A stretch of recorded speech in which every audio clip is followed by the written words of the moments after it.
هيا الحلبي حيثما تشاء، إني الشراء وأنت الريح.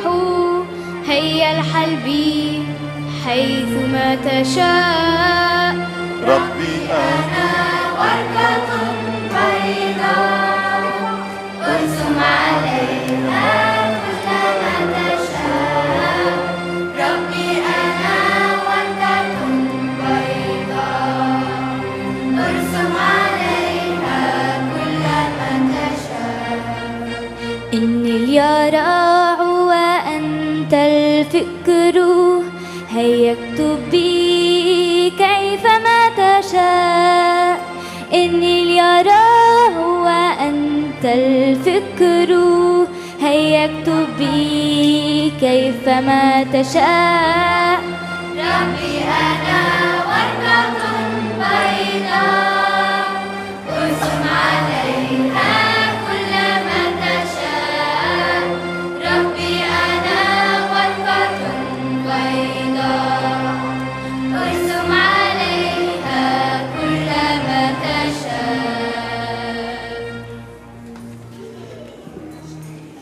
C'est dans la joie de Jésus-Christ que je vous accueille, vous toutes et tous présents dans cette église ce samedi soir. Que vous soyez parents qui accompagnent leurs enfants pour la première rencontre de la première communion, ou que vous soyez des anciens premiers communions qui chantent. Ils sont venus spécialement pour vous les jeunes, pour animer cette messe. Donc ceux qui ont fait leur première communion l'année passée, ils chantent pour vous avec Élite. J'accueille aussi les enfants de l'école de dimanche avec leurs animateurs et animatrices. J'accueille aussi les jeunes qui ont entre 13 et 17 ans qui viennent pour la soirée du ballon blanc animée par New Guild tout à l'heure dans notre monastère. Et j'accueille aussi plus particulièrement ceux et celles nombreux qui ont participé depuis hier à 19h jusqu'à aujourd'hui à une prière continue de 24 heures. الله يقبل منكم صلاتكم. المبادرة يلي حضرتها الأبوت كوشتو يلي هو الجروب دو مارش من سان جوزيف لهون. Voilà donc, chers frères et sœurs, beaucoup d'occasions nous réunissent aujourd'hui. Donc c'est dans la joie que nous allons commencer par faire le signe de la croix tous ensemble. المجد للآب والابن والروح القدس من الآن وإلى الأبد. آمين. أهلنا أيها الرب يسوع أن نحتفل بعيد ارتفاع صليبك المجيد بالتهاليل والترانيم المقدسة، وعندما تظهر في اليوم الآخر وتبدو علامة صليبك أكثر إشعاعا من الشمس، ضمنا إليك واغمرنا بنورك الأبدي، فنرفع إليك المجد الآن وإلى الأبد. آمين. السلام للبيعات ولبنيها.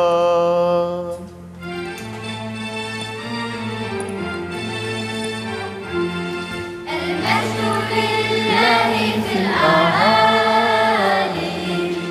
وعلى الأرض السلام، ورجاء الصالح في بني البشر. مرخموربون لنرفع عنا التسبيح والمجد والإكرام إلى المخلص الذي جعل خشبة صليبه سورا حصينا لرعيته، ووضعها صك خلاص لميراثه، ورفع بها شأن بيعته، وأبهج الشعوب التي آمنت به. برخموربون الصالح الذي له المجد والإكرام في هذا المساء وفي كل أيام حياتنا إلى الأبد. آمين.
en réponse à ce chant admirable des jeunes, nous aussi nous allons chanter un chant. Il est le plus ancien, le plus beau, Qadishat, tous ensemble. Qadishat aluhu, Qadishat hailtunu, Qadishat lomoyutu.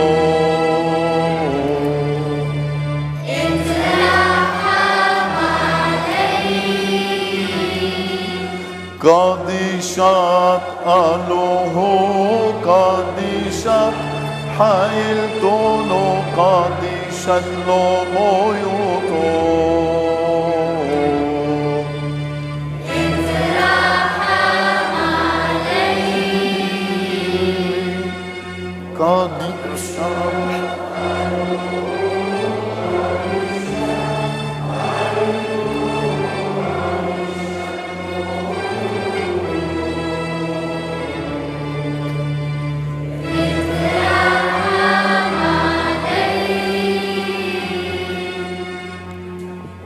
Ô Saint immortel, sanctifie nos pensées, purifie notre conscience.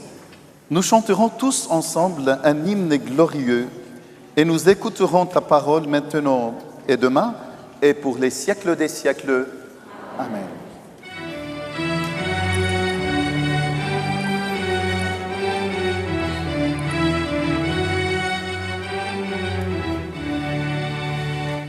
صليب الأنوار سر فادي الأنهار منك أسرار البيع فاضت كالنبع الجاري من أنوار الصليب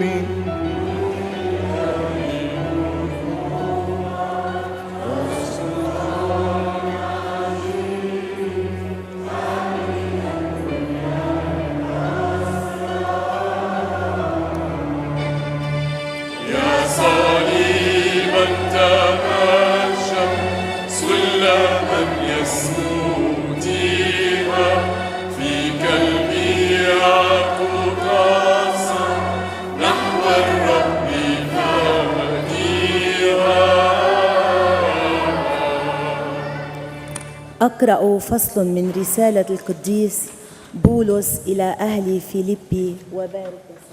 فليبارك الرب هذه القارئة والسامعين وأبناء هذه المدينة والجالية إلى الأبد.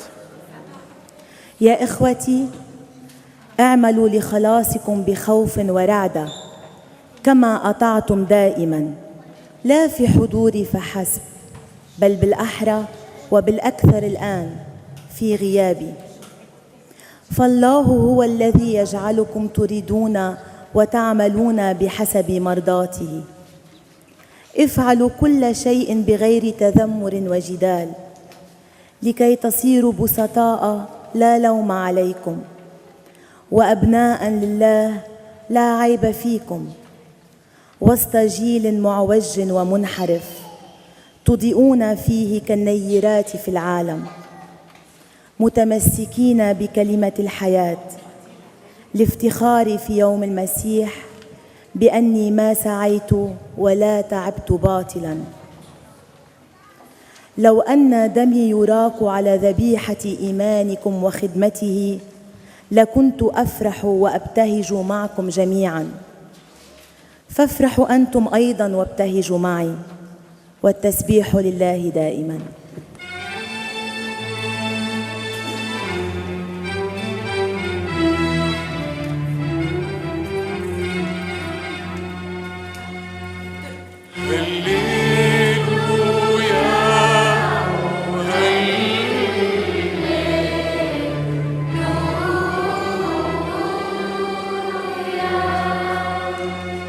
إن كلمة الصليب عند الهالكين حماقة،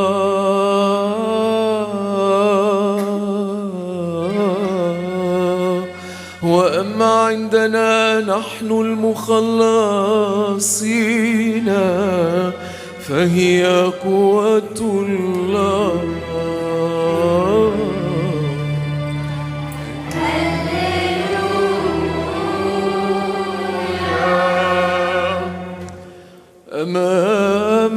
بشارة مخلصنا المبشرة بالحياة لنفوسنا يقدم البخور إلى مراحمك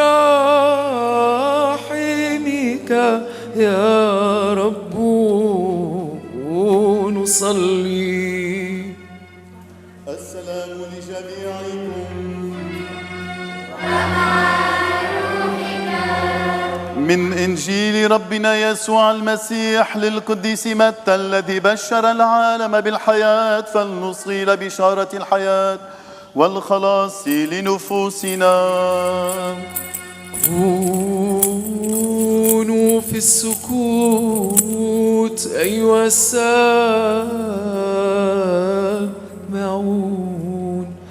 لأن الإنجيل المقدس يتلى الآن عليكم فاسمعوا ومجدوا واشكروا كلمة الله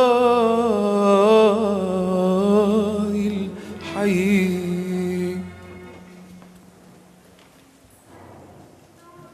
Le royaume des cieux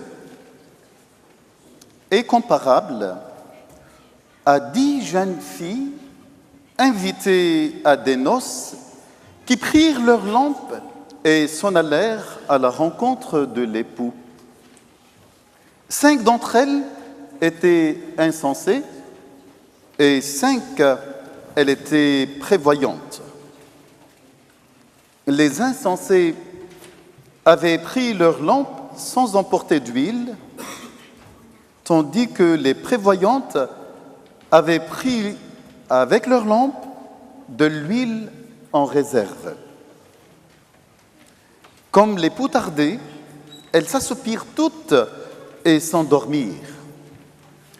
Au milieu de la nuit, un cri se fit entendre « Voici l'époux, sortez à sa rencontre !» Alors, toutes ces jeunes filles se réveillèrent et préparèrent leurs lampes. Les insensés demandèrent aux prévoyantes « Donnez-nous de votre huile, car nos lampes s'éteignent. » Les prévoyantes leur répondirent « Jamais cela ne suffira pour nous et pour vous. Allez plutôt vous en procurer chez les marchands. » Pendant qu'elles allaient en acheter, l'époux arriva. Celles qui étaient prêtes entrèrent avec lui dans la salle des noces et l'on ferma la porte. Plus tard, les autres jeunes filles arrivent à leur tour et disent « Seigneur, Seigneur, ouvre-nous !»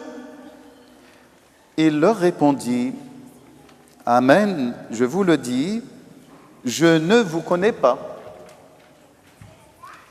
Veillez donc, car vous ne connaissez ni le jour, ni l'heure. » حقا والأمان لجميعكم.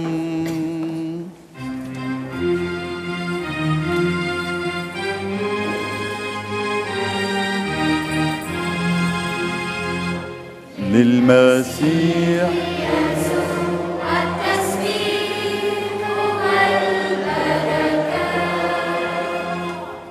من أجل كلامه الحي للمسيح يسوع التسبيح والبركة.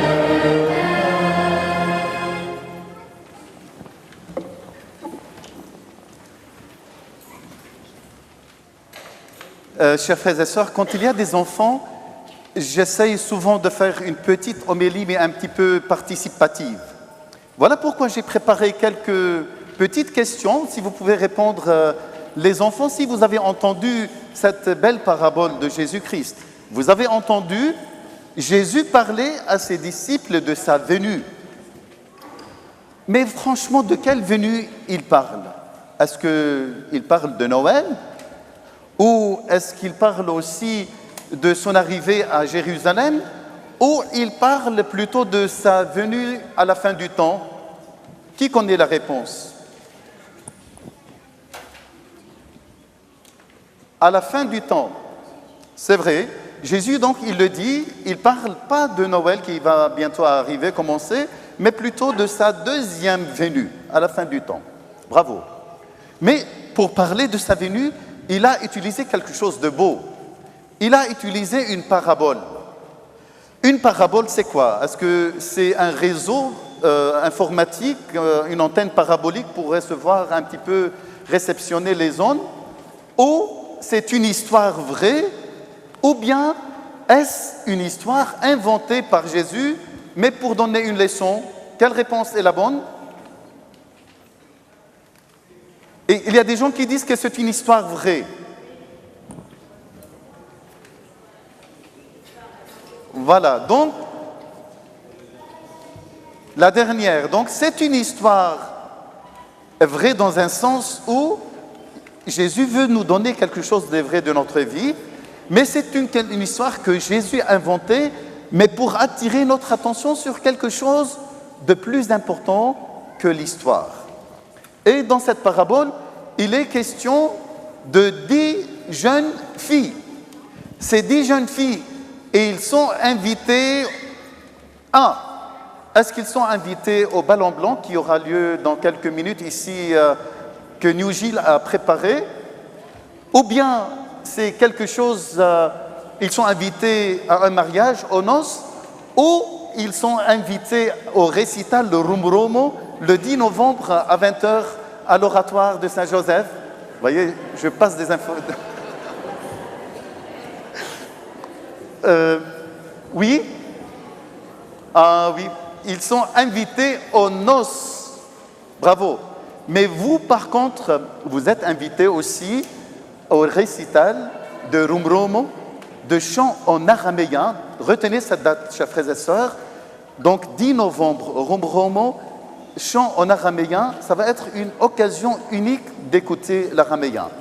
Mais ils sont invités aux noces. Et vous avez remarqué, chers frères et sœurs, que Jésus, chaque fois qu'il veut parler de lui-même, qu'il veut parler de son Père, il parle des noces. C'est pour dire que notre vie chrétienne, c'est quelque chose de joyeux, de beau, et qu'on va partager beaucoup de choses. Voilà pourquoi vous, les premiers communions, vous allez vivre quelque chose de beau au sein de notre paroisse, et ce ne sont pas ceux qui chantent avec joie qui vont dire le contraire. Ils ont eu beaucoup de joie à faire ce parcours de première communion. Donc notre vie de chrétien, c'est une vie de gens qui sont heureux. Et il y a un proverbe français qui dit « Un saint triste est un triste saint ». Donc si on est triste, c'est-à-dire on n'est pas disciple de Jésus-Christ. Et les jeunes filles, donc l'évangile, la parabole, elle les sépare en deux. Il y a les filles folles, sottes, qui ont la tête en l'air, qui sont insouciantes. Ils oublient beaucoup de choses, comme peut-être parfois nous, les enfants. Ou bien ils sont sages, prévoyantes. Elles rangent tout, elles sont méticuleuses, elles se préparent pour tout. Et les chiffres de 10, chers frères et sœurs, signifient que, d'abord pour les parents, c'est que le parcours de première communion, ce n'est pas seulement pour vos enfants, mais c'est un parcours où on va vivre ensemble, avec vous les enfants, les parents, les grands-parents, les parrains et les marraines. Et pour dire aussi que notre vie de chrétien, on ne la vit pas tout seul. Il y a beaucoup de gens qui nous disent « Mais mon père, je suis croyant, mais pas pratiquant. » Non, Jésus-Christ veut que nous vivions notre foi en communauté, ensemble. Voilà pourquoi il a parlé des 10. Et l'époux, c'est souvent le cas, c'est Jésus-Christ. Il faut attendre Jésus-Christ, il faut l'accueillir. Et le souci de Jésus, chers amis, dans cet évangile, c'est comme ce que vous allez faire, c'est-à-dire de se préparer à le rencontrer, mais aussi d'être prêt. Voilà pourquoi le parcours de première communion, ça ne prend pas une semaine, il faut se préparer pour accueillir l'époux Jésus-Christ que vous allez recevoir peut-être en mois de mai comme l'époux de votre vie. Donc vous allez le désirer, vous allez l'attendre et vous allez être prêt. Et l'huile dont parle l'Évangile, encore. Donc c'est bon, je dois terminer. Je vous remercie. Donc je vous invite maintenant à prendre quelques instants de silence, à entrer dans votre cœur et à dire à Jésus que nous l'aimons et que nous voulons l'attendre et que nous voulons tout faire pour l'accueillir tout à l'heure lors de la communion, mais pour ceux et celles qui se préparent à la communion dans quelques semaines. Et que Dieu tout aimant nous bénisse, lui qui est Père et Fils et Saint-Esprit. Amen. Je vous invite à vous lever et ce sont les catéchistes qui vont déjà proclamer leur foi pour nous, quitte à ce que vous, les premières communions, vous allez faire la même chose dans quelques mois.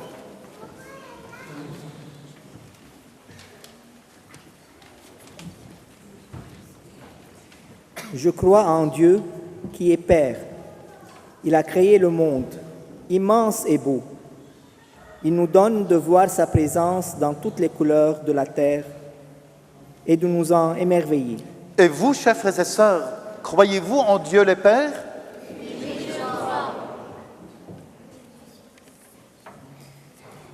Je crois en Jésus. Il est le Fils de Dieu. Il a été l'un de nous sur la terre. Il a accepté de passer par la mort pour nous sauver. Il nous a libérés par sa résurrection. Et vous, chers frères et sœurs, vous croyez en Jésus-Christ qui est notre frère? Oui, je crois. Je crois en l'Esprit Saint. Il invente en nous la vie et les couleurs. Il nous donne de découvrir la beauté que le Père met dans notre cœur.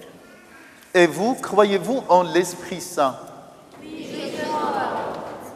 Je crois en l'Église, qui est accueil et amour visible de Dieu. Elle est communion de tous en Dieu et nous sommes invités à devenir des enfants de lumière. Et vous, croyez-vous en l'Église que nous sommes le corps de Jésus? Oui, je crois.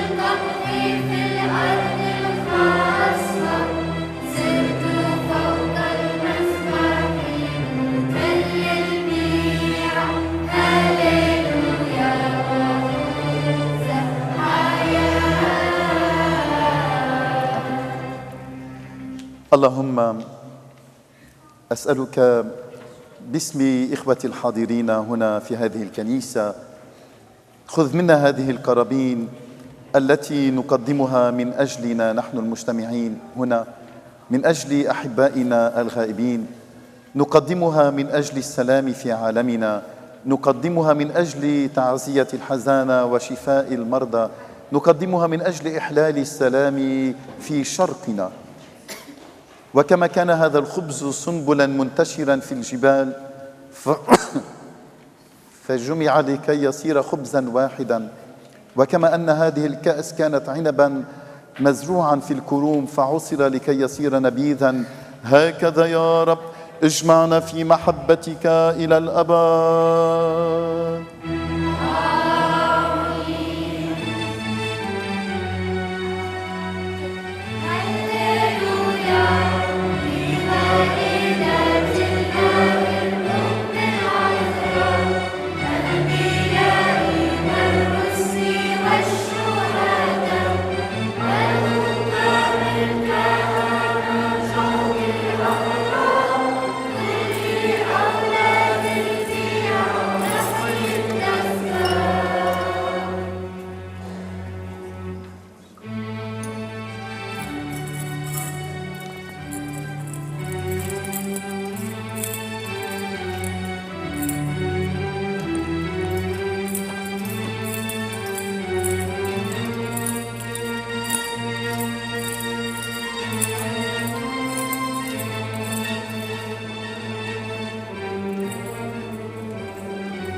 Au nom du Père et du Fils et du Saint-Esprit. Seigneur, tu as dit à tes apôtres, je vous laisse ma paix, je vous donne ma paix. Ne regarde pas nos péchés, mais la foi de ton Église. Pour que ta volonté s'accomplisse, donne-lui toujours cette paix et conduis-la vers l'unité parfaite. Toi qui règnes pour les siècles des siècles. السلام لك يا مذبح الله، السلام للأسرار المقدسة الموضوعة عليك، السلام لكم يا إخوتي الأحباء.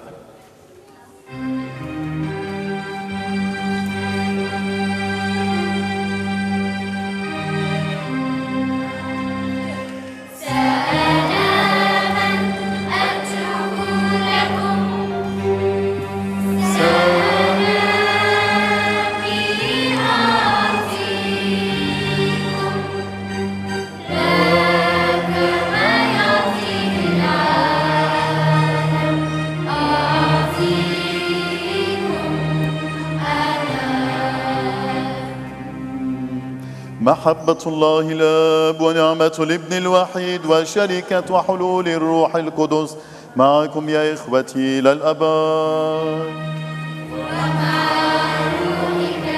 لتكن أفكارنا وعقولنا وقلوبنا مرتفعة إلى العلا. لنشكر الرب متهيبين ونسجد له خاشعين. بالقلب والعقل واللسان نشكرك أيها الآب والابن والروح القدس. أنت هو الإله الواحد الحق، وفيما يختلط شعبك المؤمن اختلاطا روحانيا بالجموع التي لا ترى والصفوف التي لا تحصى يمجدونك جميعهم تمجيدا ثلاثيا هاتفيا.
يوم هودك دم حشودي لمعبد حين ساب اللحم بدا وقاديشوتو بارخ وقادش وكسو يا بالتلمدا وكادومار سابخو الملك الخون هونو دنيتا فخروديل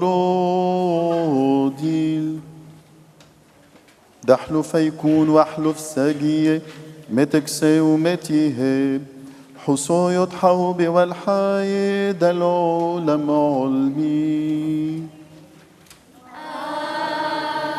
آمين.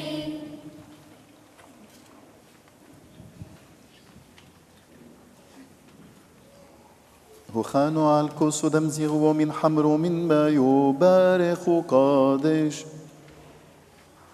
ويا بالتلمدا وكادومار سابشتا ومنه كل خون هونو دنيتا بمودي للدياتي قحداتو دحلو فيكون وحلو في ساقية متشهد ومتيهب حصو يضحو والحايد العلم علمي.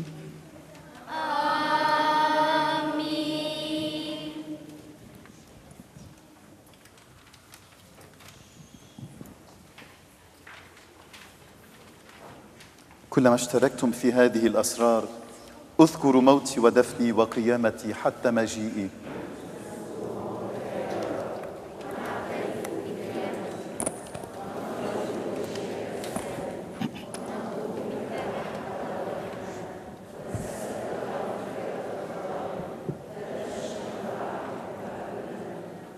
لذلك تضرع إليك بيعتك ورعيتك وبك ومعك إلى أبيك وهي تقول: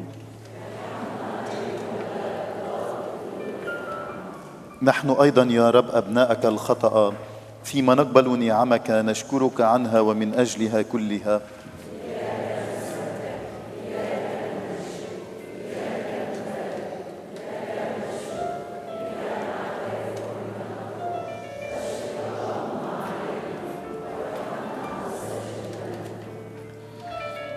ما أرهبها ساعة أحبائي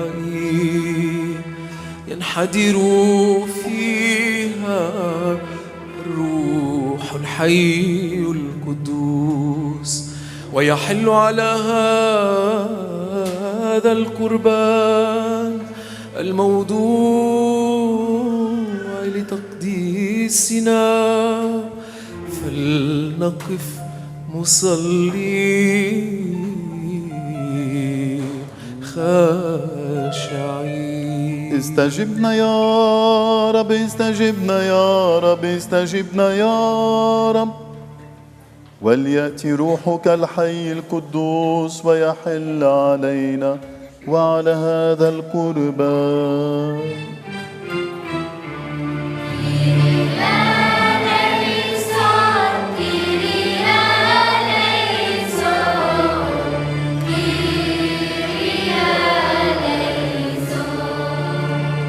فيجعل بحلوله هذا الخبز جسد المسيح إلهنا، ويجعل مزيج هذه الكأس دم المسيح إلهنا، ولتجعلنا هذه الأسرار نحن المشتركين فيها أن نتنعم معك يا رب ونرفع إليك المجد إلى الأبد.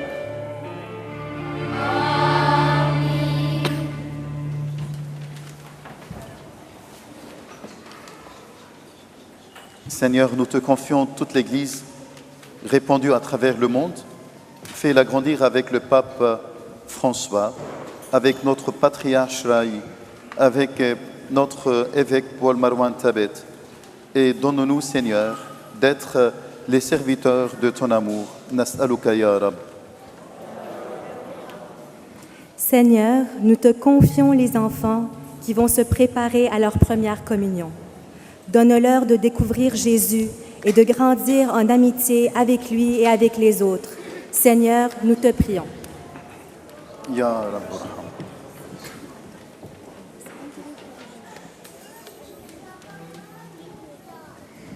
Seigneur, je te remercie pour mes parents et pour tous les parents du monde. Bénis leur fatigue, leur amour et leur tendresse. Qu'ils soient un exemple pour tous nos l'engagement chrétien. Seigneur, nous te prions. Ya Rabbi Rahman. Seigneur, nous te bénissons pour les catéchistes et les animateurs qui accompagnent nos enfants. Qu'ils soient comme les vierges sagesse, enthousiastes à transmettre l'huile de leur foi et attentifs à chacun. Seigneur, nous te prions.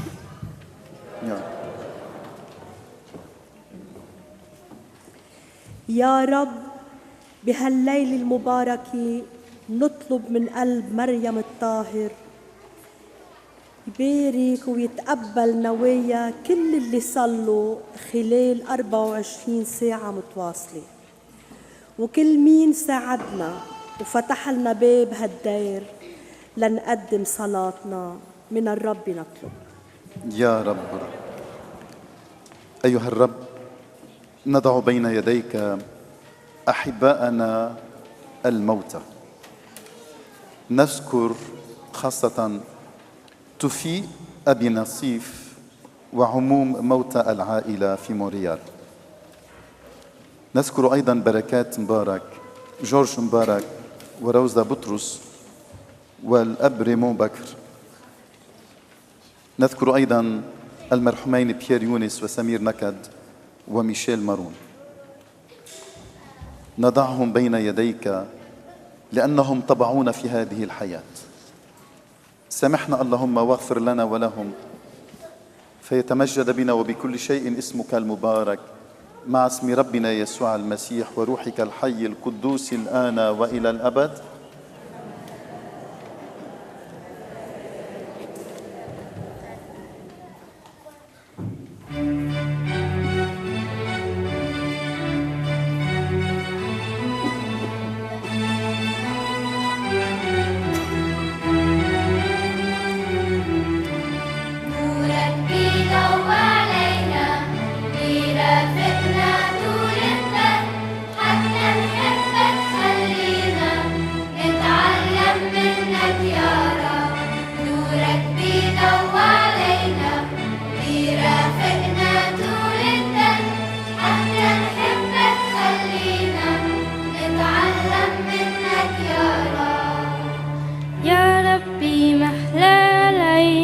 محلى الشمع المضوي، محلى قلبي هالجديد والزنبق والهادي، محلى قلبي لما يصير هيك الأول رباني.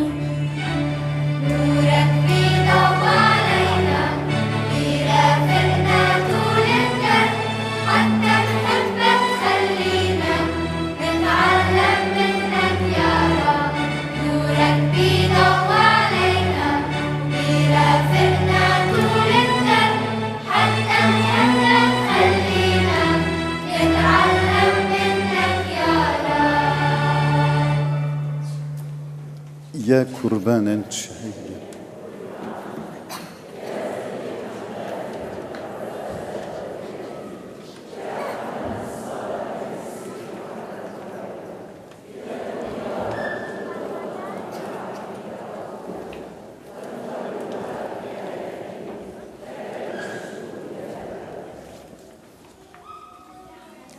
أبانا الذي في السماوات ليتقدس اسمك.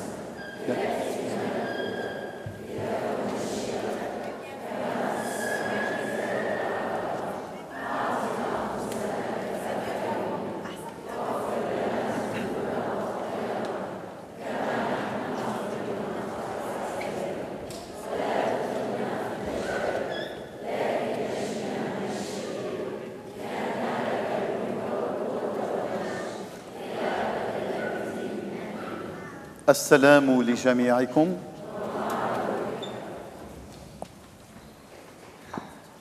احنوا رؤوسكم أمام الله الرؤوف وأمام مذبحه الغافر وأمام جسد مخلصنا ودمه المحيي لمن يتناوله، واقبلوا البركة من الرب. نعمة الثالوث الأقدس الأزلي المتساوي في الجوهر معكم يا إخوتي إلى الأبد. لينظر كل واحد منا إلى الله بتهيب وخشوع، وليسأله الرحمة والحنان. الأقداس للقديسين تعطى بالكمال والنقاوة والقداسة.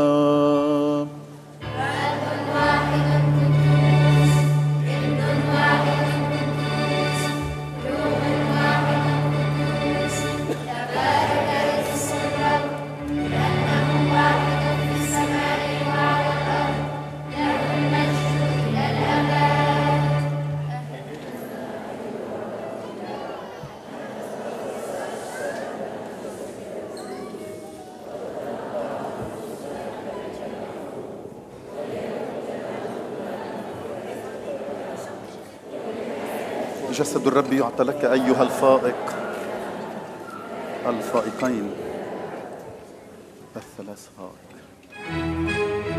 جسد الرب يعطى لك أيها الفائق. حضرتك كفاية تقعد معي.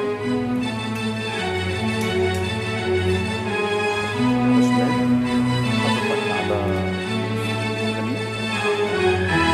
خلي يا يسوع حياتي تكون مراية حياتك، حب رفقاتي بحياتي مثلك انت بحياتي.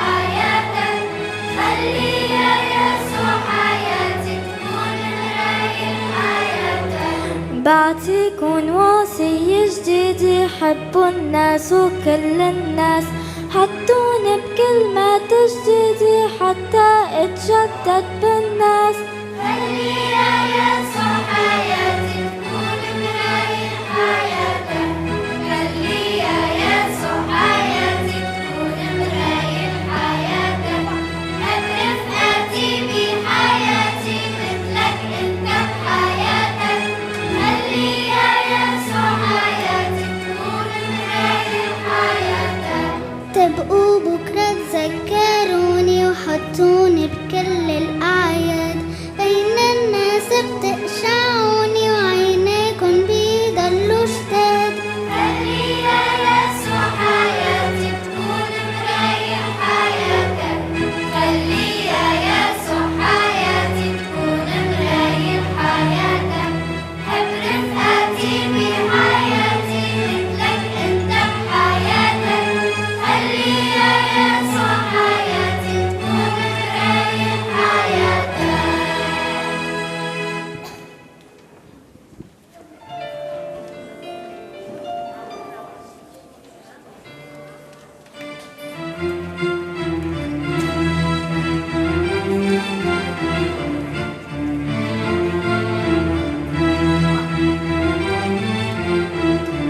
من بكرة وعشية ربي عما ناديلك.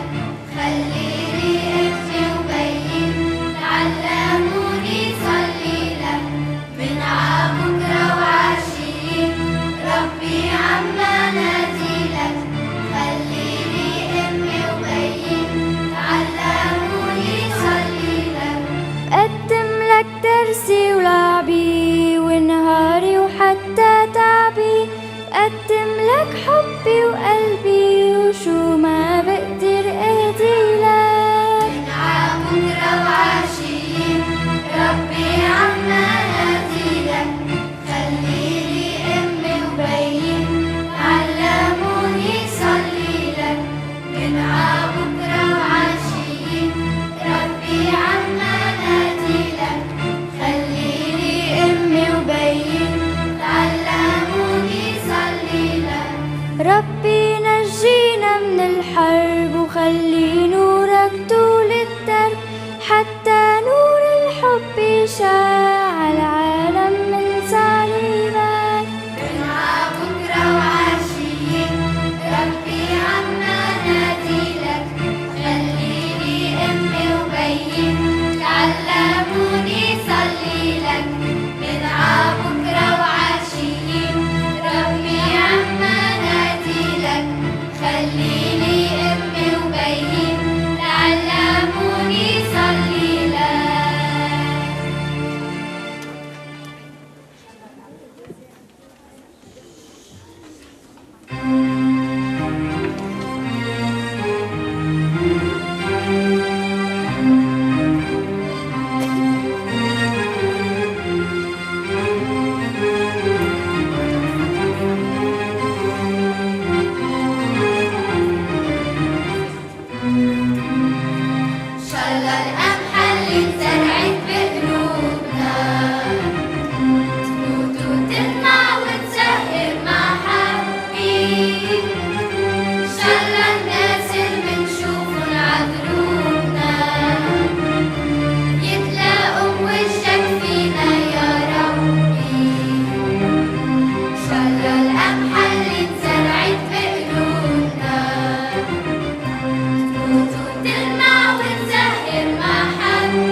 وأيضا بك يا رب نعترف، لأنك أطعمتنا جسدك المقدس ودمك الحي سقيتنا.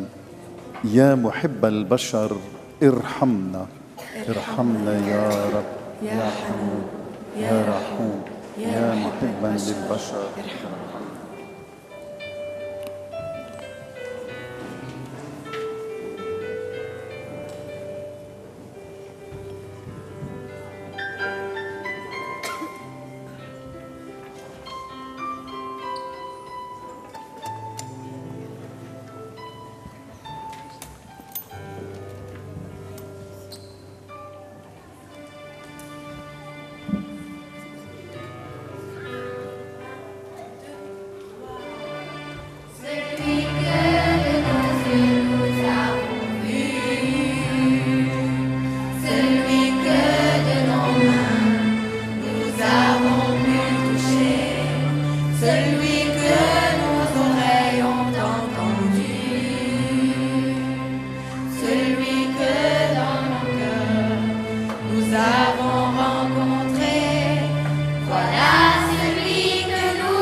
أيها الرب، مع أصوات أطفالنا الرائعة وترانيمهم، مع الأهل والأطفال والأقارب، مع صلوات العشرات الذين منذ البارحة إلى اليوم عاشوا صلاة متواصلة ورفعوا صلوات الآخرين معهم، نود أن نشكرك أيها الرب لأنك أنت نبع الحياة. اجعلنا أن نسير معك كالعذارى الحكيمات. إن كلمتك هي سراج حياتنا، وجسدك ودمك هما غذاء لنا في طريقنا وسفرنا إليك.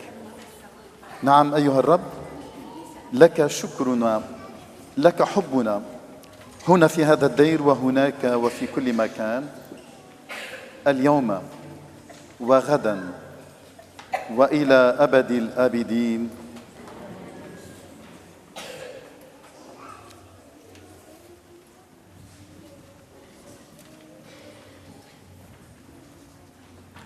J'aimerais souhaiter tout simplement bon début de parcours pour les premières communions et leurs parents.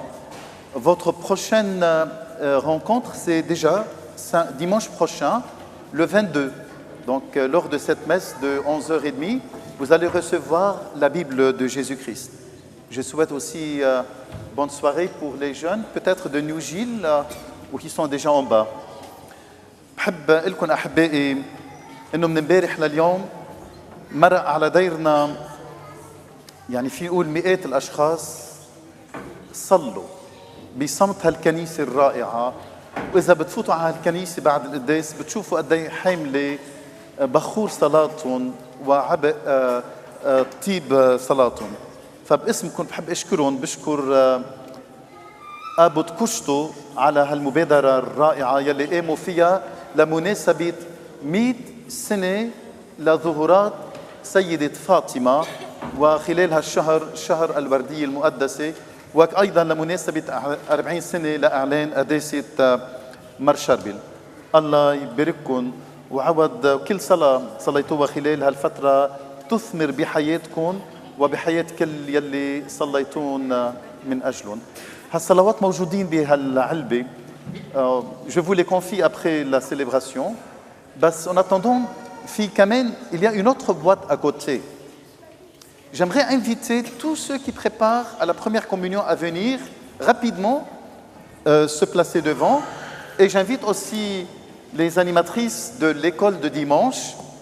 Donc, tous ceux qui se préparent à la première communion, en attendant qu'ils viennent, je ne le fais pas, mais j'aimerais que vous applaudissiez le chœur avec Élite, qui fait des miracles avec nos enfants. Bravo!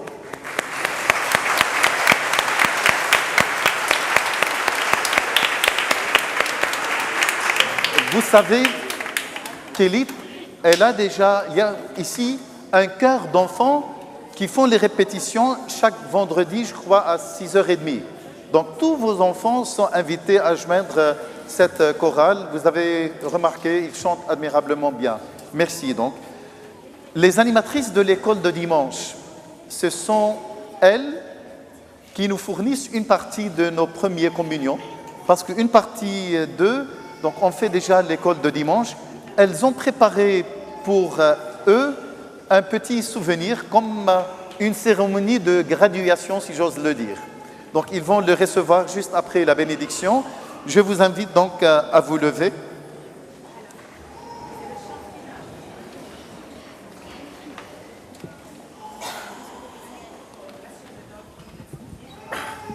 اذهبوا بسلام يا إخوتي وأحبائي مع الزاد والبركات التي نلتموها من مذبح الرب الغافر، ولتصحبكم بركة الثالوث الأقدس الآب والابن والروح القدس من الآن وإلى أبد الآبدين.